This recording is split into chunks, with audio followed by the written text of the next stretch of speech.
Façamos a invocação e vamos falar com Deus. Em nome do Pai, do Filho e do Espírito Santo.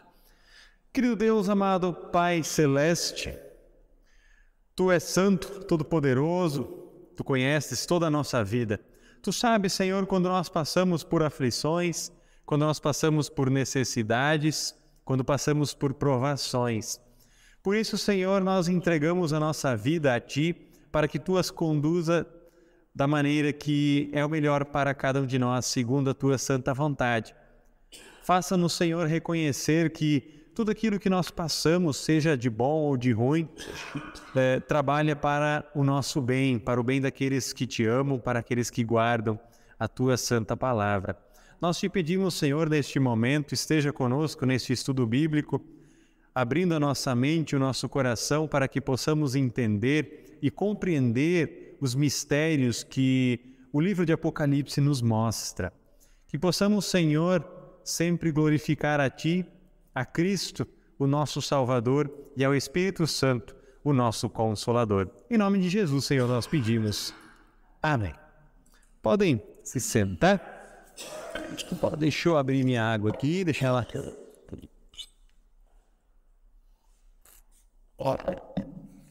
Então, hoje nós temos o capítulo 19 e o capítulo 20 para vencermos, tá? 2 capítulos apenas, e aí semana que vem então a gente termina com o 21 e o 22. Então agora nós estamos nos capítulos finais e também as últimas coisas que João está tendo a oportunidade de ver. Aqui nesses capítulos finais nós vemos a vitória final de Deus. Eu coloquei aqui esse subtítulo nessa última parte, na verdade, desse estudo. Então o capítulo 19, nós vamos ler até o versículo 10, e aí vamos interromper, volta e meia, essa leitura, para a gente tentar entender alguns pontos aqui. Tá? Então, o capítulo 19 diz assim: depois destas coisas, ouvi no céu o que parecia ser a voz forte de uma grande multidão, dizendo: Aleluia! A salvação, a glória e o poder são do nosso Deus, porque verdadeiros e justos são os seus juízos. Pois julgou a grande prostituta, que corrompia a terra com a sua prostituição, e das mãos dela vingou o sangue dos seus servos. Então aqui só para a gente entender esse começo, João fala, depois destas coisas. No último estudo ali, Apocalipse 18, 17, nós vimos a aparição de uma mulher, que João chama de a grande prostituta, a meretriz, em algumas traduções tem essa palavra. Ela foi vencida. Aqui diz, pois julgou a grande prostituta que corrompia todos com a sua prostituição. Nós vimos que essa imagem da prostituição é utilizada aqui para demonstrar como muitas vezes as pessoas se afastam de Deus, elas se prostituem com outros deuses, seja o dinheiro, seja a sua própria vida ou qualquer outra coisa, tá? Então essa prostituta que foi julgada aqui, vamos falar meretriz, a palavra mais antiga ali, que é utilizada nas traduções, tá? Não é literalmente uma mulher que vendia os seus serviços, tá? É uma imagem para aquilo que os governos, a gente viu a besta que sai do mar e a besta da terra, que os governos, as autoridades deste mundo e também as falsas doutrinas fazem para fazer os cristãos caírem da fé. São as tentações. Então, depois disso tudo, João diz, depois dessas coisas eu ouvi uma voz no céu, aleluia. Aleluia significa glória a Deus. Aleluia é uma palavra hebraica, significa glória a Deus. E aí continua, a salvação e a glória e o poder são do nosso Deus. E aí lá no versículo 4 em diante, diz assim: os 24 anciãos e os 4 seres viventes se prostraram e adoraram a Deus, que está sentado no trono, dizendo: Amém, Aleluia. Então, mais uma vez aqui aparecem aqueles 24 anciãos. Lembram do 24? 24 é 12 mais 12. As 12 tribos de Israel, mais os 12 discípulos de Jesus, representando a totalidade dos cristãos na terra. Lembram quando a gente viu sobre o número 144 mil? Vai aparecer no capítulo 20 os 1000 anos. Depois a gente vai ver o que é esses 1000 anos, mas a explicação tem a ver com esses 144 mil também. 12 vezes 12 dá 144. Então, quando a Bíblia repete o número, ele está dando ênfase naquilo. Então, 12 é a totalidade dos filhos de Deus do Antigo Testamento e 12 é a totalidade dos filhos de Deus do Novo Testamento. Então, 12 vezes 12, a multiplicação, ela significa justamente essa totalidade, é 144. Quando se multiplica, então, por 1000, é a totalidade da totalidade. Realmente a totalidade. Então, aquele número 144 mil, que os testemunhas de Jeová gostam de dizer que serão apenas 144 mil os que serão salvos, ele não simboliza literalmente 144 mil filhos de Deus. É a totalidade dos filhos de Deus de todos os tempos. Tá? Quando a gente falar sobre os 1000 anos, nós vamos entender um pouquinho melhor o que significa essa totalidade. Mas há uma falha nesse entender literalmente 144 mil, porque se formos ver as testemunhas de Jeová hoje, são quase 9 milhões no mundo inteiro. Então nem sequer todas as testemunhas de Jeová seriam salvas, que dirá outros. Nem toda a IELB seria salva, porque ela tem mais de 250 mil membros. Então, não podemos interpretar literalmente os números que aparecem na Bíblia, a não ser que a Bíblia diga que aquilo ali é literal, tá? Mas depois, quando a gente chegar nos 1000 anos, a gente vai ver um pouquinho melhor, tá? Mas só para entender aqui esses 24 anciãos, eles representam a totalidade dos filhos de Deus. Aqueles 4 seres viventes, eles representam a totalidade da criação de Deus. O número 4 na Bíblia representa a criação. Quantos são os pontos cardeais? 4. Norte, sul, leste e oeste. Então, esses 4 anciãos representam a totalidade da criação de Deus. Quando se fala de 4 ventos, os 4 anjos que se esparramaram para os 4 cantos da terra, não está falando que a terra é quadrada e tem 4 cantos. Não, é de toda a terra.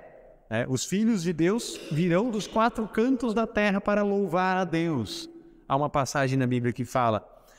Então, representando os filhos de Deus de todo o mundo. De todas as línguas, povos e raças, muitos virão louvar ao Senhor. Tá? Então, os números, a não ser que a Bíblia diga que aquele número é literal, ele é simbólico. Ele apenas simboliza alguma coisa. Tá? Assim como o número 7, por exemplo, que simboliza a perfeição de Deus. O 666, o 6 ele é quase 7, mas ele não é. Representando o diabo tentando imitar a Deus, tentando atrair pessoas para ele, tornando-se quase igual a Deus, mas ele não é. Ele não é 7, ele não é perfeito, ele é 666. Então, a repetição dos números também ela simboliza a ênfase naquilo que está querendo se ensinar, né? É mais ou menos quando a gente fala, né? Eu tentei 1001 vezes fazer alguma coisa.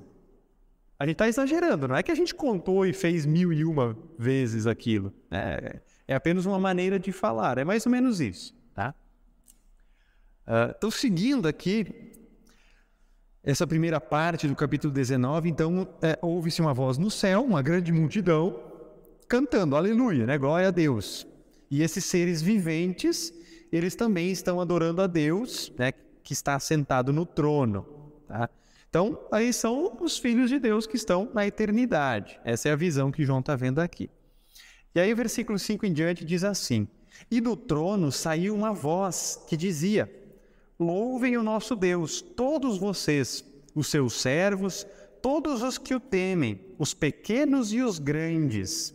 Então ouvi o que parecia ser a voz de uma grande multidão, uma voz como de muitas águas e como de fortes trovões, dizendo: Aleluia, pois reina o Senhor nosso Deus, o Todo-Poderoso. Alegremo-nos, exultemos e demos-lhe a glória, porque chegou a hora das bodas do Cordeiro, e a noiva dele já se preparou, e a ela foi permitido vestir-se de linho finíssimo, resplandecente e puro, porque o linho finíssimo são os atos de justiça dos santos. Então, a visão de João é que do trono veio a voz. Ela não diz quem estava falando, se era o próprio Deus ou se era um dos seres viventes que estavam ao redor do trono, mas está chamando para a alegria, porque é a hora da boda do Cordeiro. Até as nossas Bíblias trazem aqui um título, as bodas do Cordeiro. Quem é o Cordeiro? É Jesus. Tá?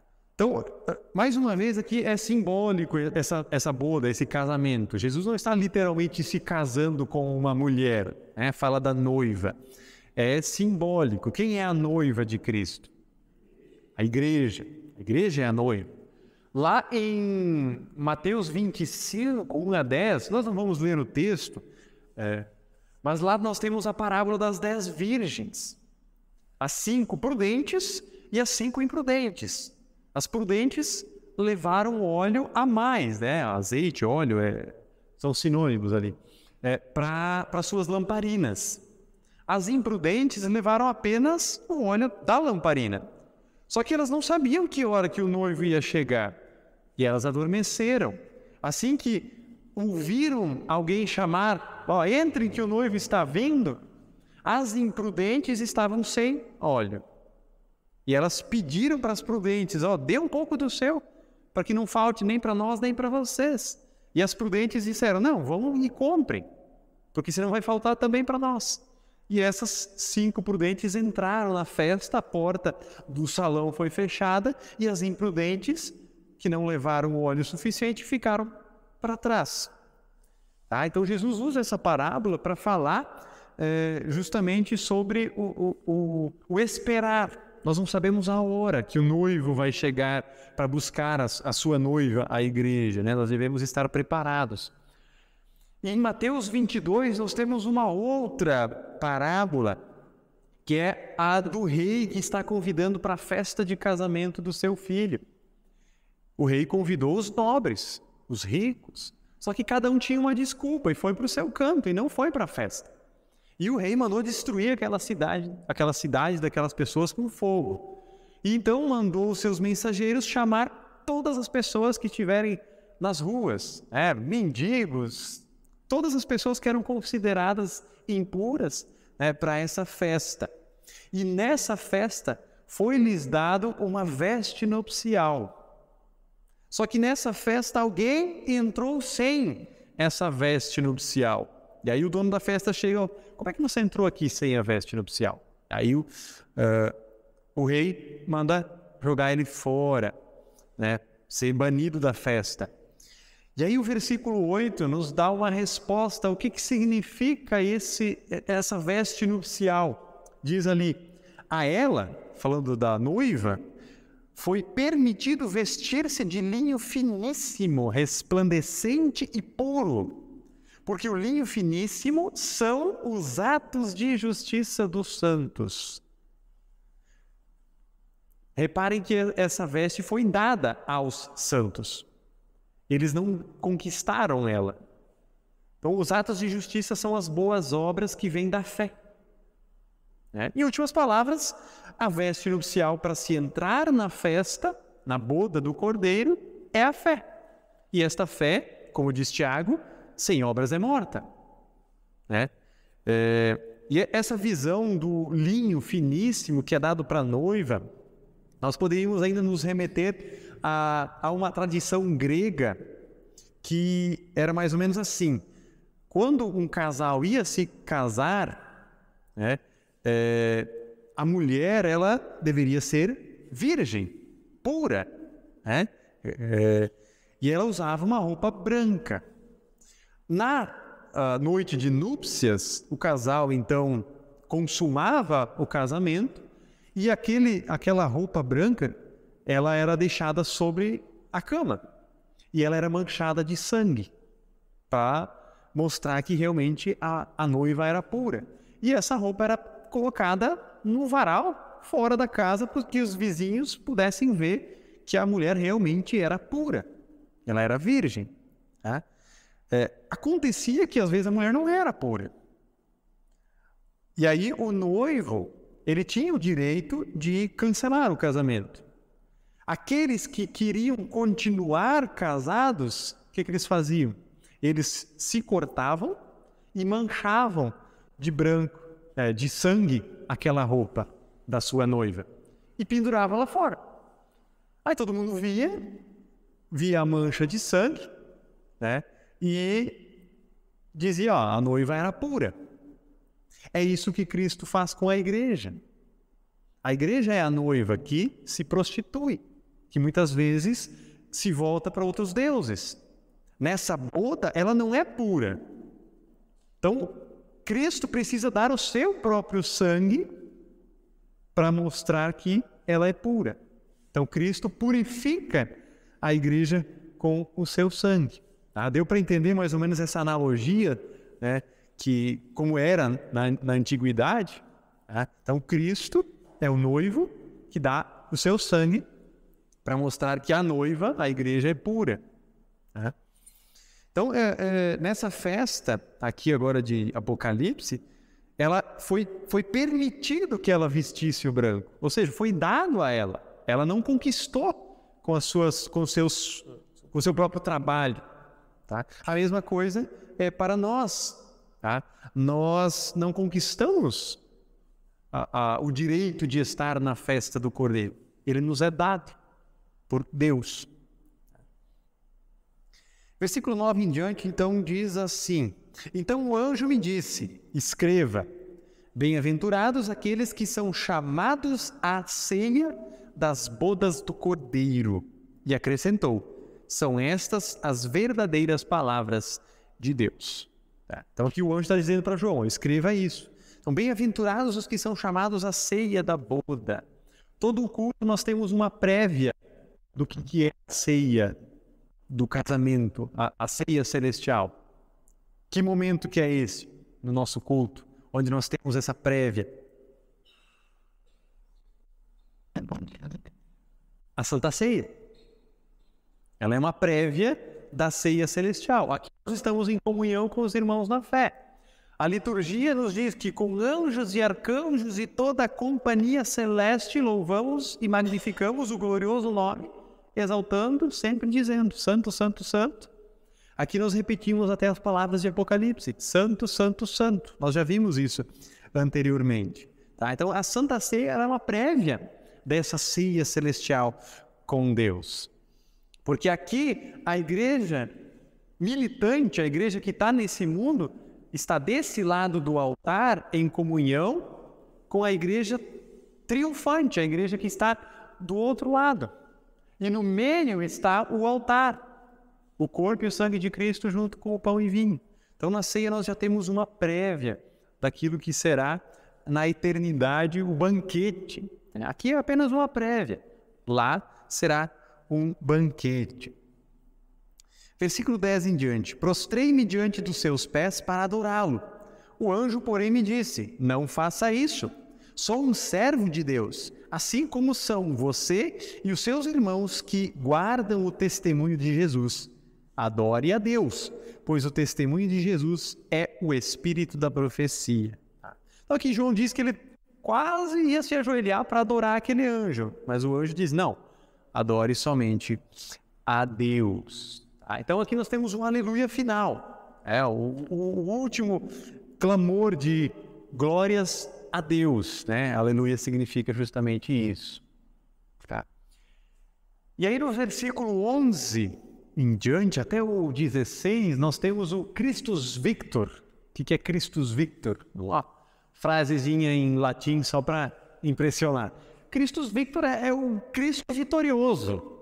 Aqui nós vemos já uma outra visão que João tem, é uma nova visão. Diz assim: vi o céu aberto e eis um cavalo branco. O seu cavaleiro se chama Fiel e Verdadeiro, e julga e combate com justiça. Os seus olhos são como chama de fogo. Na cabeça dele há muitos diademas. Tem um nome escrito que ninguém conhece, a não ser ele mesmo.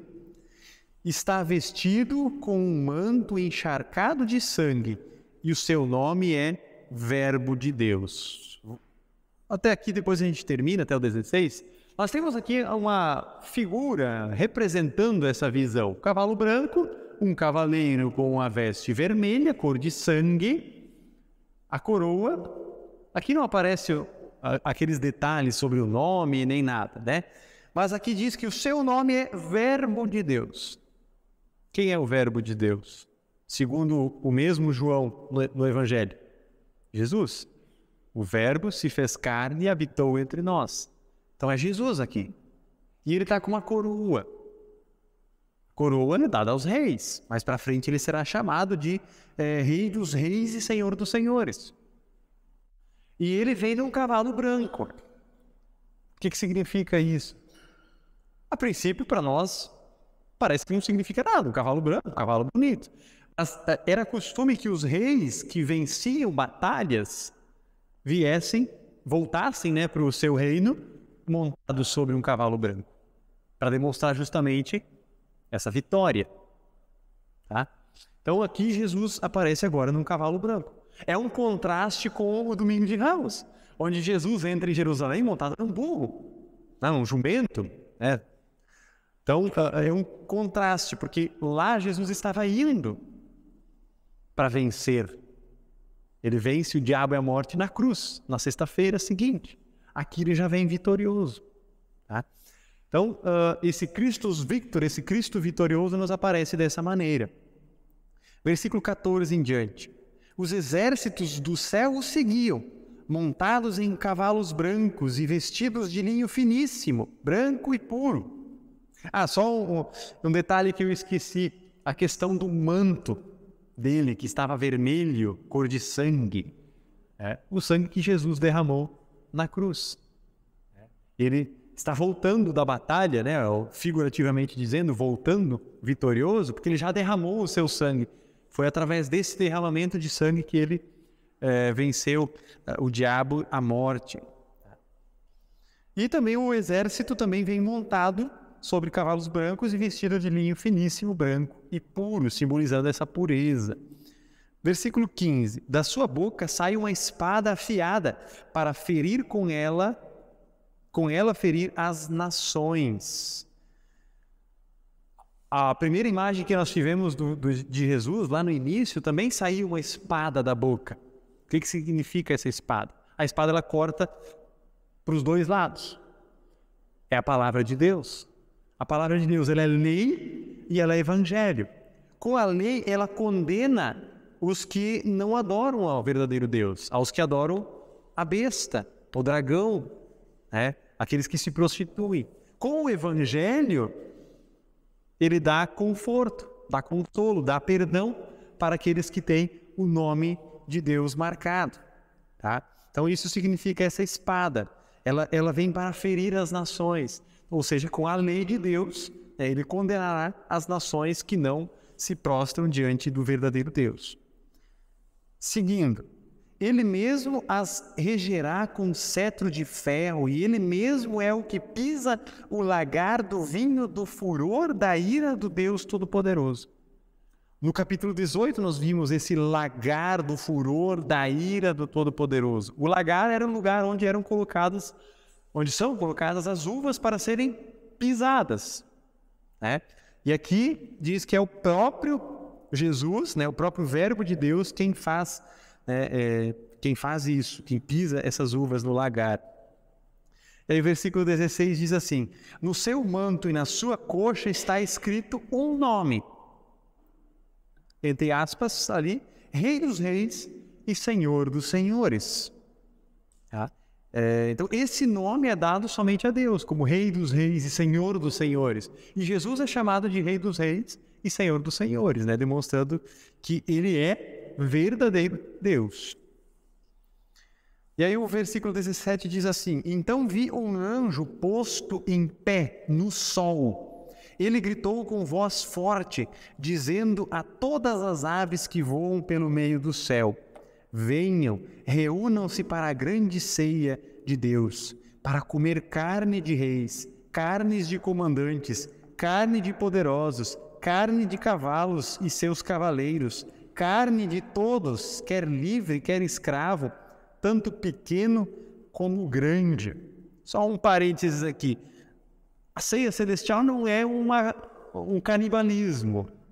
Tá? Se nós interpretássemos o livro de Apocalipse literalmente, nós diríamos que a ceia celestial, a ceia no céu, a qual nos espera, seria comer carne de reis, carne de cavalo. Não, não é isso.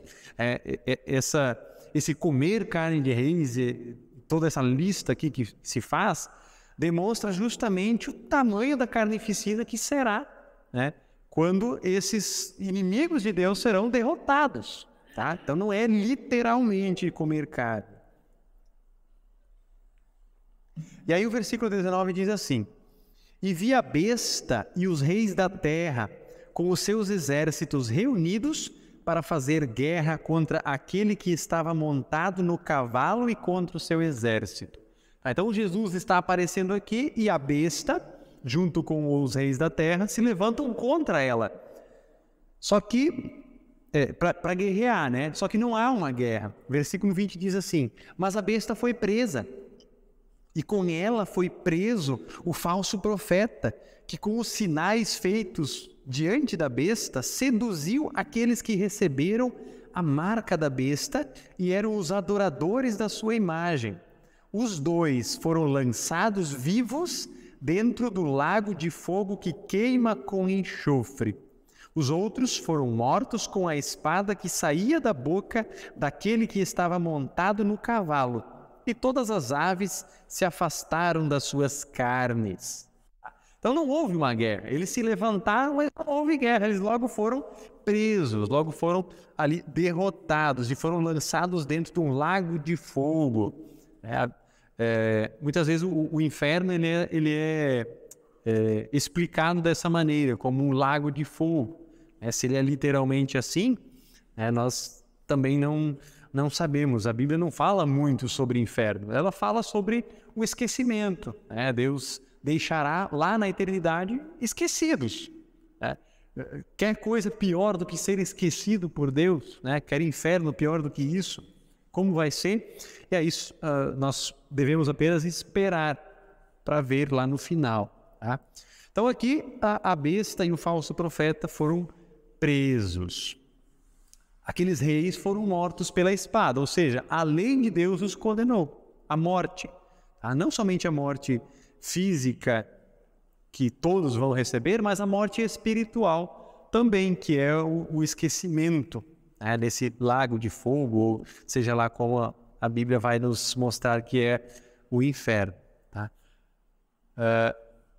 Então a espada afiada é a lei para julgar os povos, né? Rei dos reis, Senhor dos senhores é o título dado apenas para Deus, reconhecimento da divindade de Jesus. Aqui, só voltando um pouquinho à questão da veste vermelha com a qual nós vemos o cavaleiro, em Isaías 63 nós temos o seguinte: por que está vermelha a tua vestidura e as tuas roupas como as daquele que pisa o lagar? Eu sozinho pisei no lagar, e dos povos ninguém houve comigo, e os pisei na minha ira, e os esmaguei no meu furor, e o seu sangue salpicou as minhas vestes, e manchei toda a minha vestidura. Não nos lembra a imagem do Jesus pisando o lagar com a veste toda vermelha? Isaías escreveu isso anos antes de João escrever aqui este livro. Então, Apocalipse fala que Jesus está vestido com um manto encharcado de sangue e ele mesmo é o que pisa o lagar do vinho do furor da ira do Deus Todo-Poderoso. Em Isaías nós já temos alguma coisa ali que nos remete ao Apocalipse. Lembrando que os judeus tinham literatura apocalíptica. Ezequiel tem um pouco, Daniel também tem literatura apocalíptica. Nós temos visões, temos monstros, etc. aparecendo lá. Então, a vitória decisiva sobre o monstro. Lembro que o anjo estava posto de pé no sol. É um mensageiro de Deus anunciando a vitória. A abrangência da carnificina da batalha final, aquela comer carne de cavalo, comer carne de reis e etc. Tá? Então são apenas símbolos, tá? Não é literal. E aqui nós temos um chamado que Jesus faz ali em Lucas 14, 17, que diz: vinde porque tudo já está preparado. O pastor faz esse convite na hora da ceia. Venham, pois tudo está preparado, nos remetendo à ceia celestial também. Ela já está preparada. Tá? Então a grande ceia, a carnificina que vai acontecer com aqueles que não adoram o verdadeiro Deus, a destruição dos incrédulos, ela será antes, depois então virá a ceia. Mas não é literal, tá? Não vamos comer carne de ninguém no céu. Então todos estão ligados ao monstro, são os que serão destruídos. Lembrando aqueles monstros que nós já vimos anteriormente. Então João ele não descreve a batalha porque não houve uma batalha. O inferno ele se levanta contra Jesus, a besta, o falso profeta, mas não há uma batalha. Eles são logo derrotados. Jesus já os derrotou na cruz. Tá? O diabo ele tem um poder limitado aqui neste mundo. Depois, quando nós chegarmos ali na questão dos 1000 anos, nós vamos ver. Mas ele já foi derrotado. Tá? Aqui nós temos também uma passagem de Coríntios, capítulo 15, versículo 24 e 25, onde Paulo fala sobre essas questões do fim. Depois virá o fim, quando tiver entregado o reino a Deus, ao Pai, e quando houver aniquilado todo o império, toda a potestade e força, porque convém que reine até que haja posto a todos os inimigos debaixo dos seus pés. Aqui já se fala sobre um reino, é o reino de Jesus. No capítulo 20 nós vamos ver o que significa esse reinado de Jesus. Tá? Em Efésios, Paulo fala que a nossa luta não é contra carne e osso, mas contra potestades, contra espíritos do mal. Aqui Paulo fala que quando Cristo houver aniquilado esses impérios, essas potestades, aí sim o reino será entregado a Deus. Aqui neste mundo, o diabo reina. Mas haverá, então, quando Deus reinará completamente neste mundo, no céu, toda a eternidade. Depois a gente vai ver o que é esse reinar de Deus.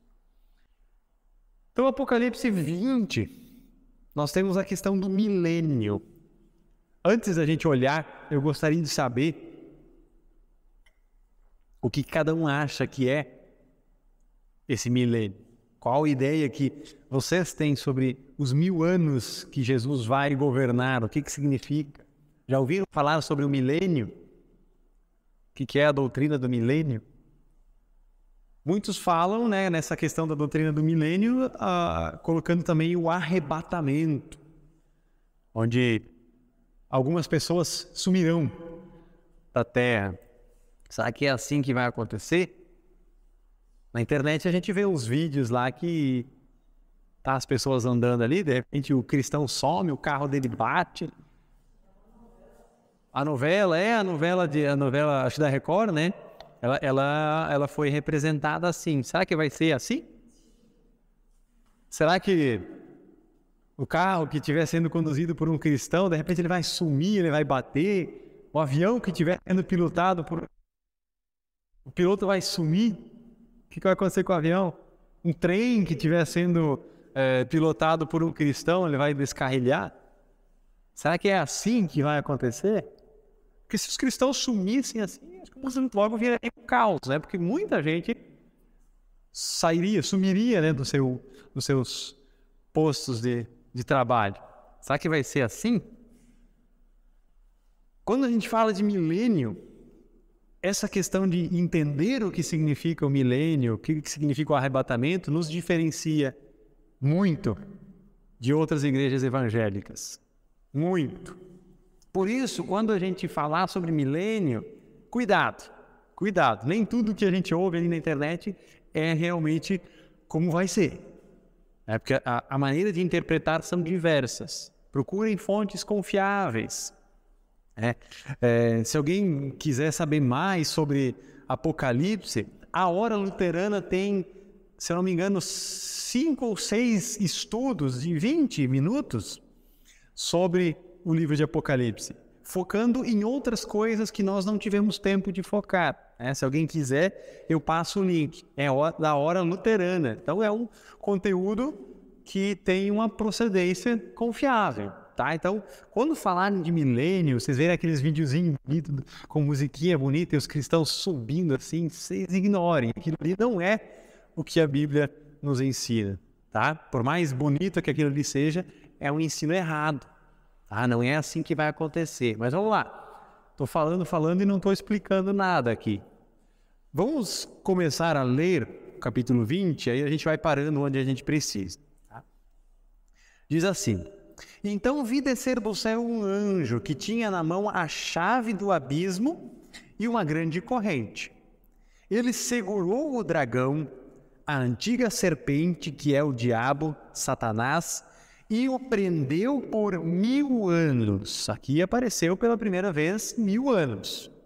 Tá? O anjo ele vem com a corrente e ele tem a chave do abismo. Não é literalmente um buraco aqui na terra onde o diabo, em forma de um dragão, está. Lembram que são figuras, representam. Tá?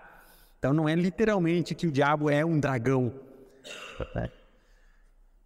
Versículo 3. Lançou-o no abismo, fechou-o e pôs selo sobre ele, para que não mais enganasse as nações até se completarem os 1000 anos.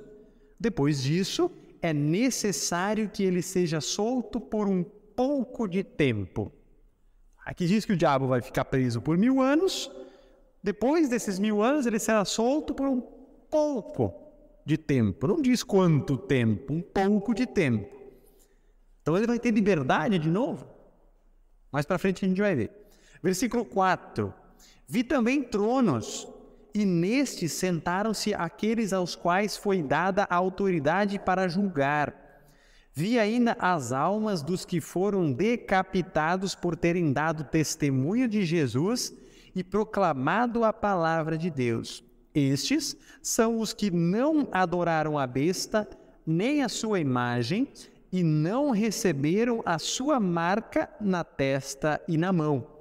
E viveram e reinaram com Cristo durante 1000 anos.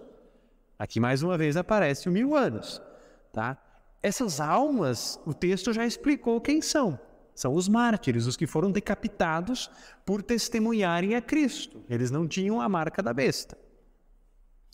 Versículo 5. Os restantes dos mortos não reviveram até que se completasse os 1000 anos. Mais uma vez aparece 1000 anos. Quem são esses restantes dos mortos? Esta é a primeira ressurreição. A primeira ressurreição na nossa vida, qual é?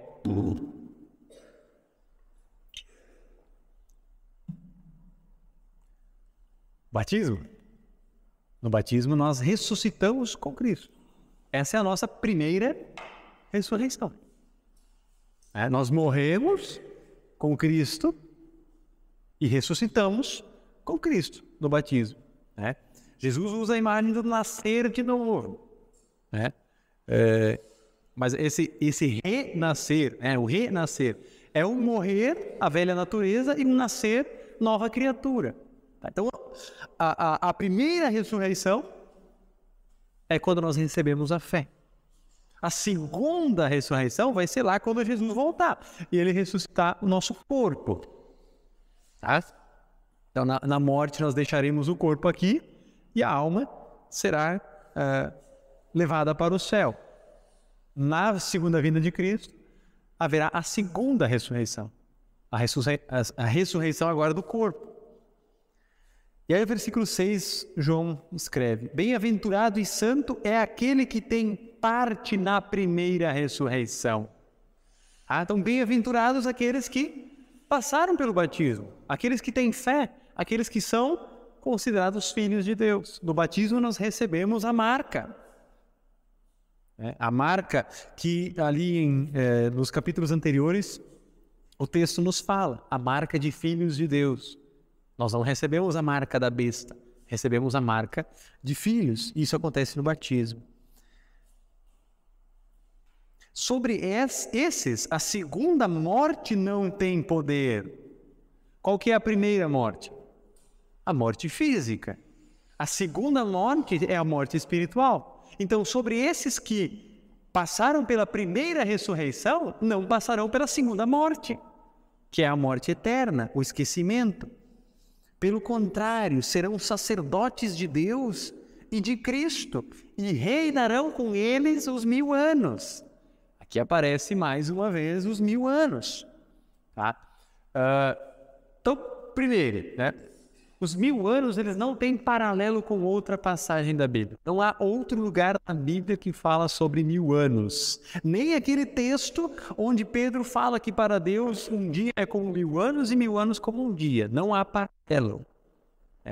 O que Pedro está dizendo ali é que para Deus o tempo ele é insignificante, porque ele é atemporal. Deus ele não está limitado ao tempo. O tempo ele só veio a existir depois que Deus criou o universo. Tá? Então Deus está fora do tempo, ele é atemporal. Por isso que para ele um dia é 1000 anos ou 1000 anos como um dia. Então isso não tem paralelo aqui com esses 1000 anos. Tá? Não tem. E em nenhum outro lugar aparece esses 1000 anos. Mas o que João está dizendo aqui, primeiro João vê que Deus tem o controle sobre Satanás, porque ele prendeu ele, e ele tem controle sobre tudo. Sobre tudo. Tá? As almas, então, que João vê são os mártires, que tornaram a viver para reinar com Cristo durante 1000 anos. Tá? A primeira ressurreição. Os mártires que já foram mortos, já passaram a primeira morte, e não passarão pela segunda morte. E no final dos 1000 anos, as forças do mal se reúnem para a batalha, mas são destruídas. Satanás compartilha o destino da besta, lago de fogo. Tá? O dragão era o Satanás, a besta que saía da terra, a besta que saía do mar. Haviam várias bestas, simbolizando todos os poderes deste mundo que tentam fazer os cristãos perderem a fé. Tá? Então, esses todos serão derrotados. No versículo 7, João escreve: Quando, porém, se completarem os 1000 anos, Satanás será solto da sua prisão e sairá para enganar as nações que estão nos 4 cantos da terra, Gog e Magog, a fim de reuni-las para a batalha. O número dessas é como a areia do mar. Areia não dá para contar. Nem num punhado, quanto mais na praia ou no mar inteiro. Tá? Então aqui aparece mais uma vez os 1000 anos, quando o diabo, depois dos 1000 anos, que o diabo será solto para enganar as nações que estão nos 4 cantos da terra. Os 4 cantos é norte, sul, leste e oeste. A terra é redonda, nós sabemos isso. Então simbolizando todas as nações. Todas elas sofrem com as tentações, com as enganações do diabo. E esse Gog e Magog é uma referência a Ezequiel 38. Gog é o nome de um líder de uma região chamada Magog. Aqui ele fala que o diabo ele, vai enganar as nações para reuni-las para a guerra. Gog e Magog representa aqui todas as forças que vão contra o povo de Deus. Lá em Ezequiel, Gog e Magog era um líder e uma região do norte de Israel que estava querendo atacar Israel. Israel simboliza o povo de Deus. Nós somos o Israel, tá? Não o país Israel. Nós não temos passaporte de Israel, mas nós somos o Israel de Deus, o povo escolhido de Deus, do Novo Testamento. Tá? Então esse Gog e Magog simboliza todos os poderes deste mundo que querem nos atacar, que querem nos enganar. Tá? E aí o versículo 9 diz assim: marcharam então pela superfície da terra e cercaram o acampamento dos santos e a cidade amada.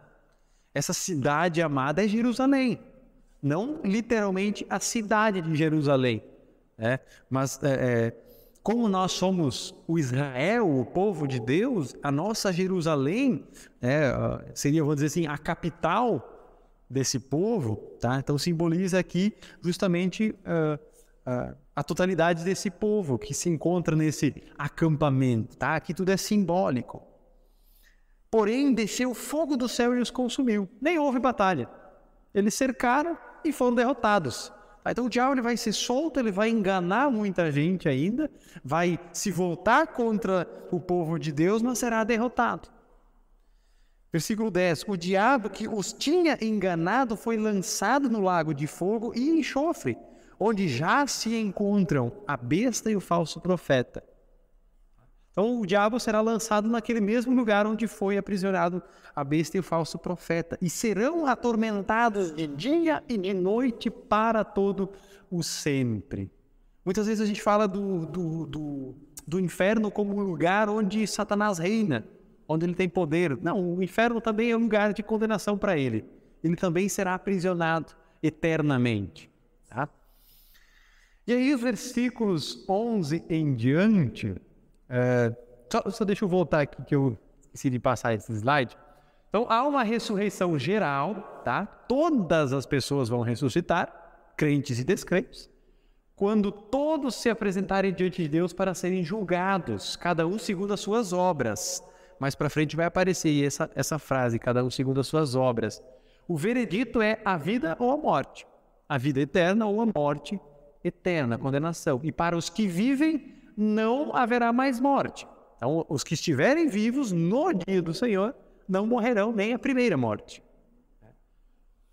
Então, quando a gente fala de reino, nós primeiro precisamos lembrar aquilo que Jesus fala em João 18:36. O meu reino não é deste mundo. Aqueles que acreditam nesses 1000 anos literais, acreditam que Jesus vai vir a este mundo. Ele vai descer aqui na terra e vai reinar por 1000 anos. 1000 anos. Tá? 1000 anos de 365 dias cada ano. Não é assim, não é isso que a Bíblia está nos ensinando aqui. Jesus diz, o meu reino não é deste mundo. Os judeus, eles esperavam um reino terreno. Tá? Os judeus não aceitaram Jesus porque ele não era o rei que eles esperavam. Eles esperavam alguém que viesse e governasse em Jerusalém, lá em Israel. O Israel país. Tá? Eles esperavam isso. Mas Jesus frustrou as expectativas deles, né? Sendo um rei diferente. Tá? Então 1000 anos é mais que suficiente para Deus demonstrar o poder a Satanás. E esse reinado não é geral de todos os crentes, mas apenas dos mártires. Lá diz que aquelas almas que passaram pela primeira ressurreição vão reinar por 1000 anos com Jesus. Aqueles que já estão lá na eternidade. Aqui está falando dos primeiros cristãos, do início da igreja cristã. João não menciona a segunda vinda de Cristo aqui neste capítulo. E 1000 anos é um número simbólico, como muitos outros de Apocalipse. Se nós interpretamos os outros números em Apocalipse como simbólicos, não é este que nós devemos interpretá-lo literalmente. Tá? A não ser que a Bíblia dissesse para interpretar desta maneira. Tá? Antes de passar então para o próximo slide, vamos ler o resto do capítulo 20. Versículo 11. Vi um grande trono branco e aquele que está sentado nele. A terra e o céu fugiram da presença dele e não se achou lugar para eles. Vi também os mortos, os grandes e os pequenos, que estavam em pé diante do trono. Então foram abertos livros. Ainda outro livro, o livro da vida, foi aberto. E os mortos foram julgados segundo as suas obras, conforme o que estava escrito nos livros. Esse livro da vida pertence àquele que está no trono. Ali está escrito tudo sobre aqueles que têm o sinal de Jesus, a marca, tá? Eles serão julgados segundo as suas obras. Será que aqui está dizendo que nós seremos julgados pelo aquilo que nós fazemos? A salvação, ela se dá através da fé. E a fé produz as obras. Lembram aquele que estava na festa de casamento sem a festa oficial? Ele estava sem a fé. Logo, sem obras. Tá? Porque ele não tinha a fé que produzia obras. Tá? Mas no início do ano nós ouvimos ali um texto onde Jesus fala que alguns receberão algumas bênçãos diferentes de outros no reino dos céus. Alguns serão grandes, outros pequenos. Aqui, esse julgar segundo as obras é a recompensa pelo aquilo que faz aqui neste mundo. Haverá sim recompensas. Alguns serão considerados grandes e outros pequenos no reino dos céus. Mas todos os que têm fé são salvos, mesmo que seja uma fé pequena, a fé grande. Assim como aquele malfeitor na cruz, ele foi salvo porque ele acreditou em Jesus no último momento da sua vida. Ele não teve tempo de praticar boas obras para ser salvo. Ele não desceu da cruz e viveu uns 10 anos a sua vida. Ele creu, Jesus disse, hoje mesmo estarás comigo no paraíso. A fé dele salvou ele. Tá? Então, assim, para a gente entender o que esse livro aqui está querendo nos dizer, nós precisaríamos olhar para outros textos também. Tá? Então, aquilo que o livro de Apocalipse não deixa tão claro, nós devemos interpretar à luz de outros textos que são muito mais claros para nós. Tá?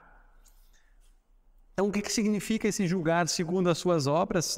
Poderíamos fazer um estudo bíblico inteiro só sobre isso. Versículo 13. O mar entregou os mortos que nele estavam. A morte e o inferno entregaram os mortos que neles havia. E foram julgados um por um segundo as suas obras.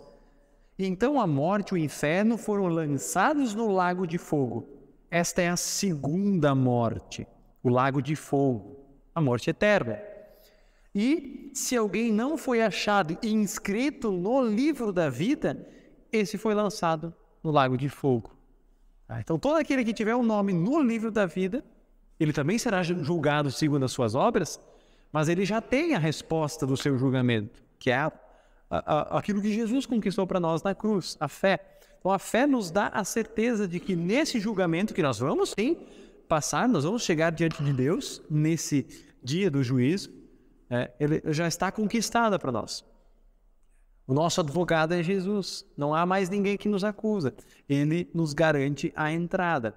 As bênçãos que nós iremos receber lá, segundo as nossas obras, nós não sabemos. Isso a Bíblia não nos deixa claro. Tá, então, a gente terminou aqui o livro, o capítulo 20. E aí eu quero explicar então o que significam esses 1000 anos. Falei, mas não falei. Não entrei em detalhes aqui. Seguinte, quando a gente fala de o milênio, existem 3 principais teologias sobre isso. A primeira delas é o pré-milenismo. Pré vem de antes, ou seja, antes do milênio, antes de 1000 anos. A crença de quem acredita no pré-milenismo é a seguinte: houve a morte e a ressurreição de Jesus, haverá um tempo em que a igreja viverá aqui neste mundo, sofrendo perseguições, haverá o arrebatamento, daquela maneira que sumirão pessoas e os outros vão ficar, que será, então, depois do arrebatamento, a tribulação. Os que ficaram sofrerão tribulações. Aquelas tribulações que a gente viu aí, né? Os flagelos, as taças da ira de Deus, etc. E aí haverá a volta de Jesus. A partir dali, dessa segunda vinda de Jesus, ele reinará 1000 anos, e aí depois acontecerá o juízo final. Essa é a crença do pré-milenismo. Então, que Jesus vai vir antes de reinar 1000 anos aqui neste mundo. Tá? Isso é o pré-milenismo. E dentro disso aqui tudo, após o milênio, haverá aquele pouco tempo em que o diabo será liberto. Tá? Isso aqui acabou não aparecendo nessa imagem. Tá? Então, o pré-milenarismo, o pré-milenismo, ele interpreta a Bíblia literalmente, mesmo nas passagens simbólicas. Tá? Então, eles interpretam que 1000 anos é 1000 anos mesmo, 1000 anos de 365 dias. E esse milenismo aguarda, então, a restauração do reino de Deus em Israel, lá, Jerusalém, aqui na terra, o país de Israel. Eles creem que Jesus descerá e vai reinar lá em Jerusalém.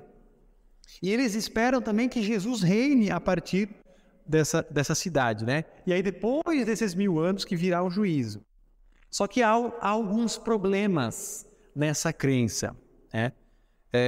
Primeiro que eles tomam como base livros apócrifos, livros que não estão na Bíblia, tá? E esses livros também não podem ser tomados como literais o tempo todo. A não ser que a Bíblia diga que é literal. Tá? Por exemplo, a Bíblia fala que as ruas do céu serão douradas como ouro. Será que literalmente nós teremos ruas de ouro? Tá? Será que o diabo literalmente é um dragão, tem a forma de um dragão? Tá? Isso é símbolo. Então, há problema nessa crença. Se Jesus reinasse em Jerusalém por 1000 anos, os cristãos já foram arrebatados. Será que os outros também não se converteriam, não se convenceriam? Não, esse realmente é Jesus, agora eu vou crer. Será? Tá? A Bíblia não fala disso. A Bíblia não fala que quando Jesus voltar, alguns ainda crerão. Lembra a parábola das 10 que não levaram azeite suficiente? Quando chegaram, era tarde demais. Tá, então, quando Jesus voltar, será tarde demais. Então, a Escritura insiste em afirmar que Jesus retornará com o propósito de julgar, não com o propósito de reinar durante 1000 anos aqui na Terra. Tá? Então, esse é o milenismo. A outra crença é o amilenismo. Os amilenistas. Eles creem que houve a morte e a ressurreição de Jesus. A igreja está vivendo aqui neste mundo sob tribulação, sob perseguição, e Jesus vai voltar e seremos levados à eternidade. No dia que ele voltar, seremos levados. E ele não ficará 1000 anos aqui, reinando. Tá? E como base, usa-se esse texto aqui, Lucas 17, 20 e 21, onde diz assim: o reino de Deus não vem com visível aparência, nem dirão, ele está aqui, ou ele está lá, porque o reino de Deus está entre vocês. Então, se Jesus voltasse e reinasse 1000 anos em Jerusalém, seria um reinado aparente, não seria? Porque nós poderíamos ver Jesus lá. Ou nós não, porque nós teríamos sido arrebatados. Os não crentes veriam Jesus sentado no trono, mas Jesus diz que ele não vem com visível aparência. O reino de Deus é invisível, ele está no meio de vocês. O que João Batista pregava, o reino de Deus está próximo. Jesus estando no meio de nós, o reino de Deus está no meio de nós. Tá? Então, os amilenistas creem desta maneira. Depois nós vamos ver o que significa os 1000 anos. Vamos chegar lá, calma. a terceira grande crença sobre o milênio é o pós-milenista. Os pós-milenistas, eles creem que o mundo será convertido para Cristo, todo o mundo. Eles creem também que todos os judeus vão retornar para Israel e haverá um período de 1000 anos de paz, sem perseguição, sem guerra, sem nada. E no final desse período, Cristo então vai retornar.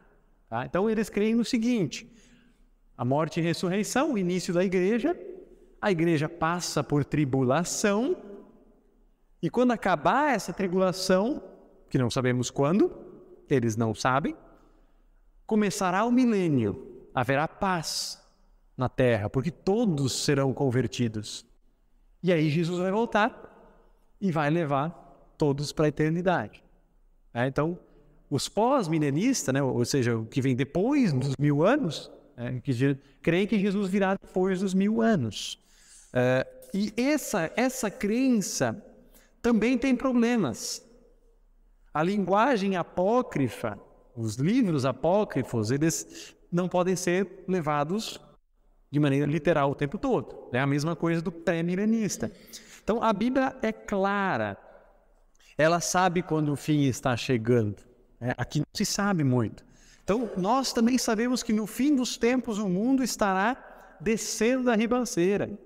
Estará indo para a ruína completa, mas jamais desfrutando de 1000 anos de paz. O próprio livro de Apocalipse, os capítulos anteriores, refutam essa ideia de que haverá 1000 anos de paz. Porque se fala das tribulações, se fala da ira de Deus sendo derramada sobre os não cristãos e Jesus vindo. Então o próprio livro de Apocalipse já deixa essa teoria para trás. Tá? Mateus 24, lá Jesus fala que naqueles dias haverá grande sofrimento. Então, o texto de Mateus, palavras de Jesus, refutam essa ideia, que haverá paz, tá? Então, qual que é a teoria, a crença da igreja luterana sobre os 1000 anos?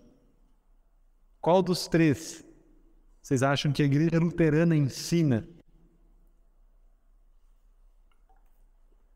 Eu já dei dicas. O pré-milenismo tem falhas. O pós-milenismo tem falhas. Nós somos amilenistas.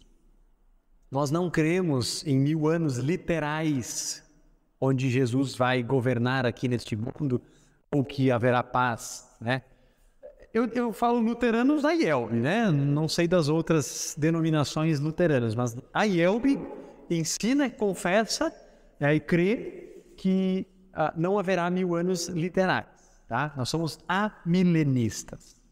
Então, nós cremos que não haverá um milênio literal, que esse milênio é simbólico, assim como todos os outros números que Apocalipse nos mostra, e que o reino de Cristo é eterno e de natureza espiritual, e não terreno, e de maneira visível. Tá?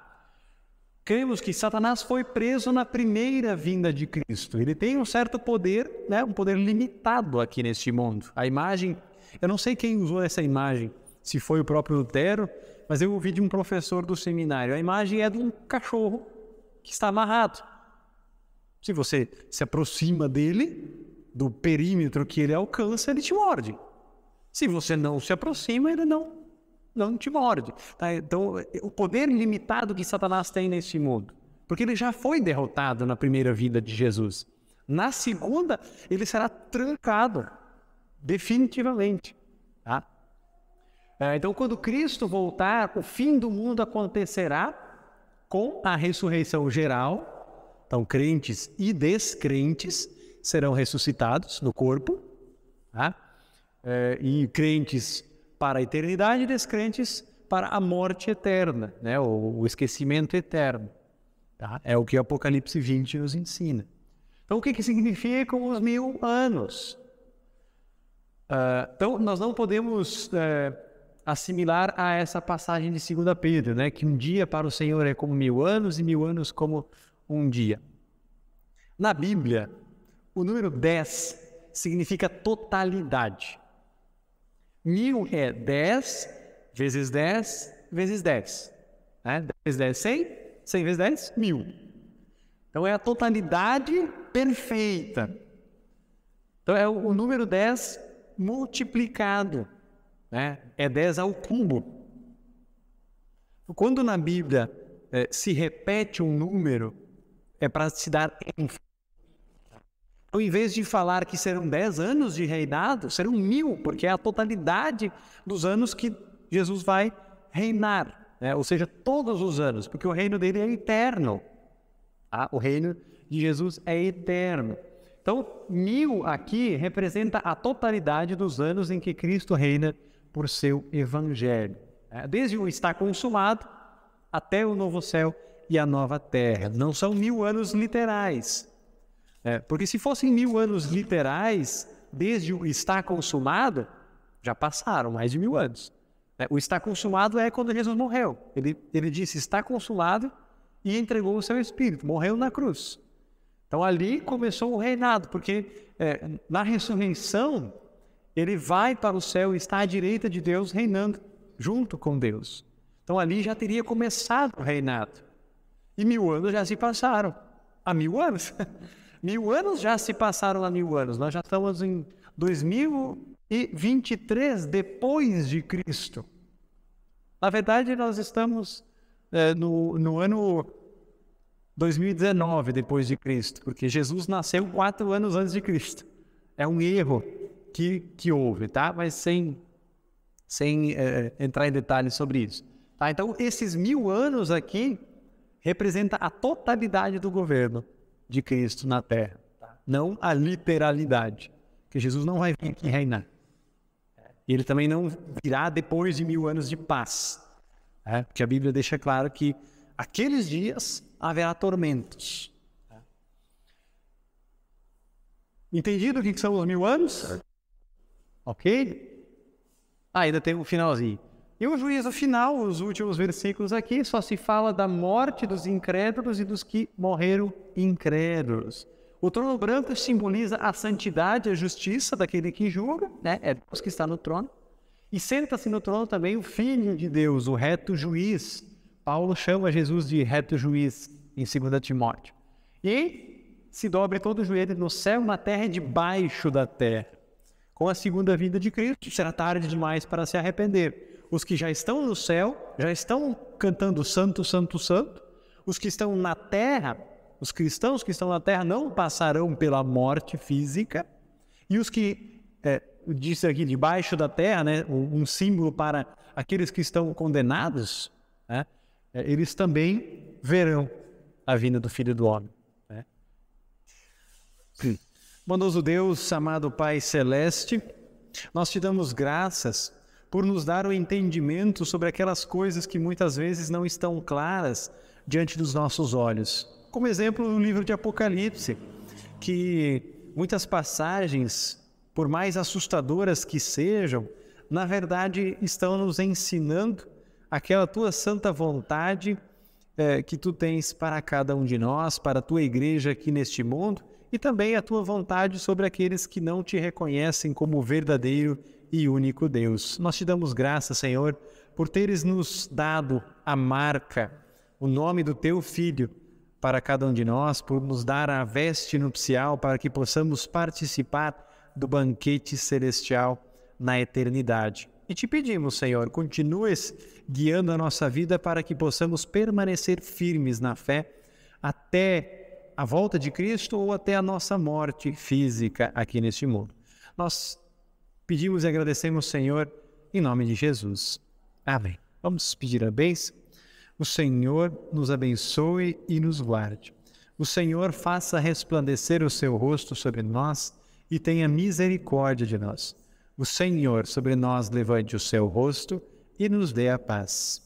Amém.